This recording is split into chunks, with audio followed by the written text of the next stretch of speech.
Olá, aqui é Eduardo Zaidan e esse é o projeto de uma psicanálise. A resposta para essa questão, de se o ódio é sexual, de maneira breve, eu diria que sim, mas depende do que estamos chamando de sexual. Isto é, existem nuances. Desde antes da invenção do termo psicanálise, Freud já havia teorizado a existência de um conflito com a sexualidade. A incompatibilidade de representações sexuais com o eu resultaria no recalque.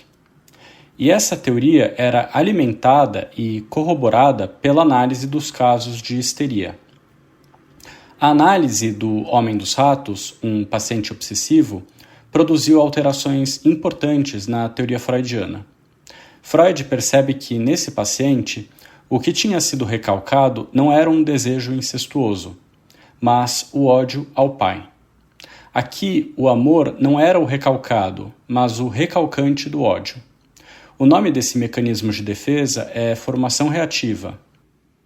O amor é acentuado para encobrir o ódio e resolver a ambivalência. Percebam que isso coloca problemas para Freud em termos metapsicológicos, porque, se antes o ódio não tinha importância, agora, com a sua centralidade na neurose obsessiva, é necessário explicar a sua origem.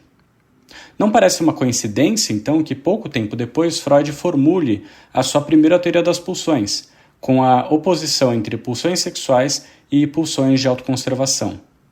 Existe um paralelo com as teorias biológicas. De um lado, a conservação da espécie, de outro, a conservação do indivíduo.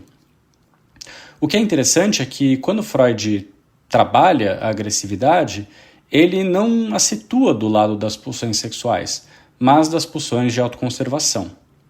Mas como se deve interpretar a autoconservação em Freud? Um conceito que havia sido esquecido e que foi praticamente redescoberto por Laplanche e Pontalis é o apoio, ou anáclise, na tradução de Strachey. A ideia é que a sexualidade se apoia na autoconservação. Essa teoria também foi aplicada para a origem do sadomasoquismo. Primeiro, existiria uma agressividade que não seria sádica, porque não haveria ainda a finalidade de infringir dor. Podemos assimilar essa agressividade com aquilo que Freud também chamou de crueldade. A crueldade seria precursora da identificação com o objeto. Depois, haveria a descoberta de um prazer com a própria dor, isto é, mesmo antes da formulação da segunda teoria das pulsões, o masoquismo já era primário. Mas o masoquismo seria antecedido por uma heteroagressividade. Finalmente, tendo sentido prazer com a própria dor, é possível identificar-se com o sofrimento do objeto e fruir de forma masoquista com a dor do outro. Nisso consiste o sadismo. Lacan chama esse fenômeno de reciprocidade imaginária, essa intercambialidade das posições. E, portanto, seria o masoquismo que seria propriamente sexual e que se apoiaria na agressividade, e esta, por sua vez, pertenceria ao campo da autoconservação. Mas o que é essa agressividade supostamente não sexual? Eu acredito que podemos a encontrar nos primeiros trabalhos de Lacan, antes de 1953, numa fase em que sua ênfase era no imaginário. Existe uma rivalidade narcísica que aparece especialmente no cenário de indiferenciação entre eu e outro. E esse salto é fundamental para que não achemos que a autoconservação faça parte do instintivo ou do animalesco no homem. Antes, a autoconservação tinha, inclusive, uma energia própria, chamado interesse. E a autoconservação, ou pulsões do eu, eram contrapostas às pulsões sexuais, cuja energia era a libido, que poderia ser investida em objetos ou no próprio eu. Ou seja, a pulsão do eu não era a mesma coisa que a libido do eu, porque a pulsão do eu tinha uma energia própria, que era o interesse. E nisso consistia o primeiro dualismo pulsional. Pois bem, posteriormente, a autoconservação será praticamente assimilada ao narcisismo. Quando se rivaliza, seja com parceiros sexuais, seja em situações profissionais, eu acredito que não devemos interpretar isso como sinal de algum resquício animalesco no homem, de uma luta pela sobrevivência ou luta pela fêmea para procriar.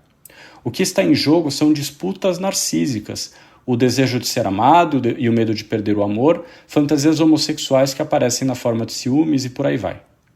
E o amor e o ódio? Há que se lembrar que a pulsão sexual não ama ou odeia. A pulsão investe e desinveste os objetos. Quem ama e odeia é o eu, na sua relação com objetos totais. Ou seja, sempre que encontramos essa pretensão de que no homem possa existir um desejo puro, isso não passa de utopia. É absolutamente inescapável nas relações humanas essa mediação do eu que introduz as categorias de amor e ódio. Não há análise que possa ignorar a importância do eu e do narcisismo. Por fim, cabe destacar o valor dessa teoria porque ela prescinde totalmente da biologia para explicar a agressividade e o ódio. Sua compreensão reside na própria origem do eu. Para Freud, o ódio antecede o amor, porque a pessoa com o eu ainda incipiente tem vivências prazerosas e desprazerosas. Então, ela introjetará essas vivências de prazer, constituindo o seu eu, porque quer atrair para dentro de si tudo que é bom, e projetará para o exterior tudo que é desprazeroso, fundando o mundo externo, que é, na sua origem, persecutório. É por isso que no cerne do eu encontramos a paranoia. Com a introdução da segunda teoria das pulsões, agora é como se existissem pulsões inatas, as pulsões de vida e as de morte. E Freud faz quase uma equivalência entre as pulsões de vida e o amor, as pulsões de morte e o ódio. Vejam, então, que existe uma tendência em Freud em não situar o ódio no terreno de Eros. Seja em modalidades narcísicas de agressividade, seja na forma de uma destrutividade não erótica, Freud sempre reconheceu a existência de algo para além do sadomasoquismo. A questão é, além do sadomasoquismo, além do ódio e da rivalidade narcísica, precisamos também desse conceito de pulsão de morte para explicar uma destrutividade que não pode ser compreendida pela sexualidade nas suas formas objetal e narcísica?